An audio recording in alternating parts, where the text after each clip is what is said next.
Okay, boys and girls, Standard 11 Science Unit 2.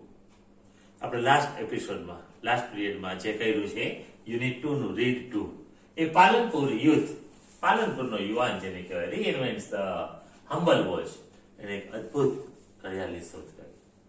બરાબર, આપણે page number 18 ઉપર જે લાસ્ટ પેરેગ્રાફ આપ્યો ટેલિટસ એની ઉપરનો પેરેગ્રાફ આપણે કર્યો. ફરીથી પેરેગ્રાફ એક વખત જોઈ લઉં છું. He said, मतलब પ્રણવ કહે છે, from my engineering in computer science to my masters, I work on varied fields like computer engineering કરતો હતો એ દરમિયાન જુદા જુદા ક્ષેત્રોમાં એ વર્ક કરતા હતા. કયા કયા ક્ષેત્રો? ઇન્ટરેક્શન ડિઝાઇન, એક ડિઝાઇનમાંથી બીજી ડિઝાઇનમાં જવું, ઇન્ટરેક્શન. રોબોટિક્સ, હવે તો એન્જિનિયરિંગમાં એક સબ્જેક્ટ રોબોટિક્સ નામનો ઉમેરાઈ ગયો છે. બરાબર ને? કારણ કે તમે હવે જુઓ છો તો આપણે તો ઇન્ડિયામાં અને ખાસ કરીને ગુજરાતમાં તો હજી ઘણું પછાત કહીએ, આપણે બેકવર્ડ કહીએ કે જેને કારણે આ ટેકનોલોજીનો વિકાસ હજી એટલો પહોંચ્યો નથી. બાકી તમે આપણા મેગા સિટી છે, અમેરિકા છે, વિકસિત દેશો છે, તો ત્યાં હાઉસ હોલ્ડ વર્ક પણ હવે રોબોટ્સ કરે છે, મકાન પણ રોબોટ્સ બાંધે છે. તો આ જે રોબોટિક્સ છે એ હવે એક તંત્ર વિદ્યા જેને કહીએ, ટેકનિકલ જ્ઞાન જેને કહીએ, એમાં એનો ભરપૂર ઉપયોગ કરવામાં આવે છે. એટલે રોબોટ્સ મસ્ટ બી નેસેસરી. હવે તો મેડિકલ સાયન્સની અંદર પણ તમને ખ્યાલ જ છે કે અઘરામાં અઘરી જે સર્જરી છે, જે ડોક્ટરોના પણ હાથ કાપી જાય છે, ત્યાં રોબોટ સર્જરી કરે છે. રોબોટિક્સ, કોમ્પ્યુટર ગ્રાફિક્સ, અત્યારનો સૌથી પ્રચલિત કોઈ સબ્જેક્ટ હોય તો computer graphics. HCL, AI, information graphic, embedded system, social computing, મતલબ વગેરે વગેરે, and the list goes on. અને આવા તો અનેક ક્ષેત્રો કે લિસ્ટ આગળ વધતું જાય છે. આઈ એક્સપ્લોર્ડ, મતલબ શોધ કરી, the fields with different projects and research papers. જુદા જુદી જે શોધો કરી એના મેં પેપરો બનાવ્યા. Here are some of my projects in brief. અહીં મારા જે પ્રોજેક્ટ છે એ ટૂંકમાં આપ્યા છે. હવે એના પ્રોજેક્ટ વિશે આપણે જણાવશે. પહેલું છે ટેલિટચ. આપણે એક સમયે,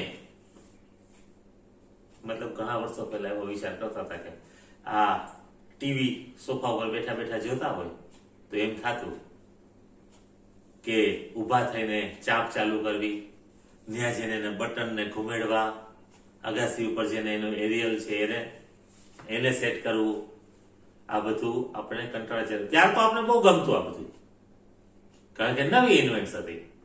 ઉપર અગાસીમાં ગયો હોય, રાડ પડે કે પકડાનું આવ્યું ટીવીમાં, ન કરતો ઝરમરિયા જોતા હોય બધા. એ એક આનંદ હતો, શરૂઆત હતી આ શોધની, ટીવીની શોધની. પછી છત્રી લગાડતા થયા આપણે, ડિશ ટીવી, ટાટા સ્કાય, અને હવે જીટીપીએલ ના કેબલ આવી ગયા. બરાબર ને? એને પણ આપણે ડિસ્કનેક્શન કહીએ છીએ. તો આજે આપણા ઘરની અંદર આપણે સોફા ઉપર આરામથી બેઠા બેઠા એક હાથમાં રિમોટ લઈને આપણે જોઈ શકીએ છીએ. પણ આ તો એમ કે છે રિમોટની એ જરૂર નથી. હવે તમે તમારો જે એન્ડ્રોઈડ મોબાઈલ છે એ મોબાઈલ સ્માર્ટફોનથી તમે બધું કંટ્રોલ કરી શકશો. બહારથી આવ્યા તમે, તમારા ઘરે તો તાળું મારેલું છે, લોક છે, પણ એ તમારા મોબાઈલથી તમે એને ખોલી શકશો. તમારે ચાવી લઈને તાળામાં ચાવી ભરાવીને ખોલવું ને આગળિયા ખોલવા એવું હવે નહીં કરવું પડે. શું કે છે? પેલું છે એનું Teletouch. Lets you touch and control things from distance. દૂરથી જ તમે તમારી ગાડી લોક કરી હોય છે, અત્યારે ઘરમાંથી બહાર નીકળો છો તરત દબાવો છો, મતલબ લોક ખુલી ગયું તમારી ગાડીનો. ત્યાં જેને સીધું તમે જ્યારે અંદર આવો છો ત્યારે લોક કરીને આવો છો. Lets you touch and control things from a distance. દૂરથી જ વસ્તુઓને કંટ્રોલ કરવી. See through your smartphone's camera. તમારો સ્માર્ટફોન કેમેરા જે છે એના દ્વારા. And control everything you see on the screen by touching it. અને બધું control everything you see on the screen by touching it. Screen ઉપર તમે જે જુઓ છો એને માત્ર સ્પર્શ કરવાથી હવે કઈ બટન દબાવવાનું નથી. Now you can interact a distance in a fun way. હવે તો જાણે કે આમ રમૂજ કરતા હો, આનંદ કરતા હો, રમત રમતા હો એવું લાગશે તમને. TV, alarm, music player, open the door, turn on that screen. It's simple. હવે હાવ સરળ બની ગયું. Teletouch lets you interact with your world with touch from any device. કોઈ પણ ડિવાઇસ છે એને ખાલી ટચ દ્વારા. હવે બીજું આપ્યું છે સ્પર્શ. સ્પર્શનો અર્થ થાય તમને ખ્યાલ જ છે, ટચ કરવું. Lets you conceptually મતલબ પ્રત્યક્ષીકરણ જેને કહેવાય. Transfer media from one digital device to your digital device by simple touch gesture. હવે કેવા માત્ર ઈશારાથી. આપણે આમ નેણ ઊંચા કરીને આમ કેમ છે એમ કહે, કા કેમ છે એમ કહે છે કોઈને, બરાબર ને? એવી રીતે ખાલી તમે તમારા હાવભાવથી એને કંટ્રોલ કરી શકશો. Touch whatever you want to copy from book, readers, etc. તમે જેમાંથી કોપી કરવી, માત્ર ખાલી જોવાનું છે તમારે સામે. ખાલી આમાંથી આમાં માટલું કહેશો એટલે એની મેળે કોપી થવા મળશે. તમારે ઓલું સેન્ડ કરો અને પછી કોપી થાય એવું નથી. Now it is saved conceptually in you.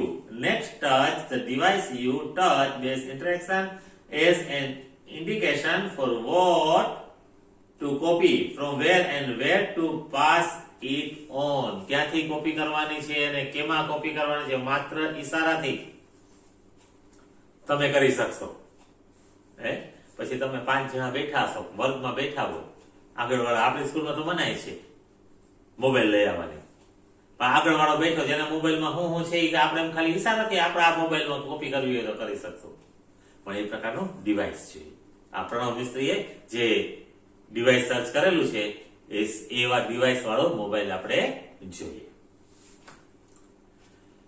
તો આજે અલગ અલગ શોધ છે એના વિશે પ્રણવ મિસ્ત્રીએ આપણે જણાવ્યું. એટલે પ્રોજેક્ટ છે, 4 પ્રોજેક્ટ છે, 2 પ્રોજેક્ટ આવ્યા મેં તમને, બરાબર. 2 પ્રોજેક્ટ વિશે કીધું. પાલનપુર જેવા, જેને મેગા સિટી પણ ન કહી શકીએ, એક શહેર, એક ગામ, એવા ગામનો એક છોકરો અને સાદી સ્કૂલમાં ભણેલો છે. સાદી સ્કૂલ, સાદી એટલા માટે વાપરું છું, એવી હાઈફાઈ નહોતી કે એમાં તમારે સૂટ ને ટાઈ ને બાંધીને જવું પડે, એવી બધી સ્કૂલ નથી. સામાન્ય સ્કૂલ, ગુજરાતી મીડિયમની સ્કૂલ. એટલે કે છે ને કે નોલેજ ને ધેર ઇઝ નો ફેન્સ. એને કે વાડ હોતી નથી, એ તો વાડ ટપીને ક્યાંનું ક્યાં નોલેજ પ્રસરી જાય અને ક્યાંથી ને ક્યાંથી. હવે એ જે વાડ હતી તો ઇન્ટરનેટે દૂર કરી દીધી તમારી. તમારે જો તમે એક વખત મનથી નક્કી કરો કે અમારે આ વિષયની અંદર સ્ટ્રોંગ બનવું છે, તમને કોઈ રોકી શકતો નથી. અને ખાસ તો તમે કોઈ ઉપર ડિપેન્ડ પણ નથી, તમે કોઈ પર આધારિત નથી. આજે તમારી પાસે તમારું ડિવાઇસ છે, મતલબ મોબાઈલ છે અને ઇન્ટરનેટનું કનેક્શન, ધેટ્સ ઓલ. અને આજ તો મોબાઈલ કંપનીઓ પણ તમને ખબર છે ભરી ભરીને નેટ આપે છે. એક દિવસના 1.5 GB, 2 GB, 3 GB, હવે તો 4 GB એ પહોંચ્યા છે. 3 મહિના લગી 500, 600, 700 રૂપિયા તમે રિચાર્જ કરાવી લ્યો છો.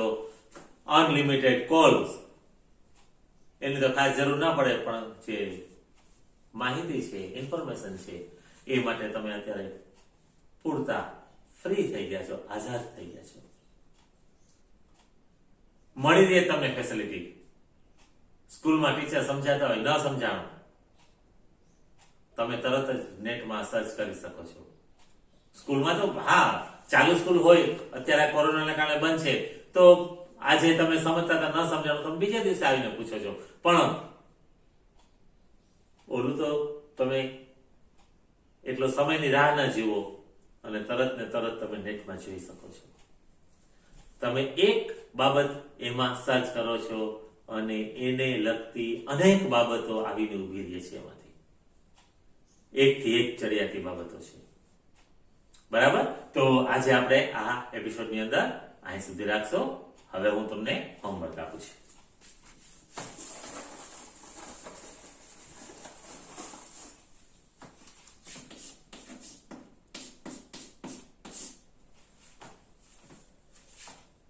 આપણે જે આ read to a Palanpur youth reinvents the humble watch એને વન ટાઈમ રીડ કરો તમે. જેટલું કરાયું છે એટલું જો.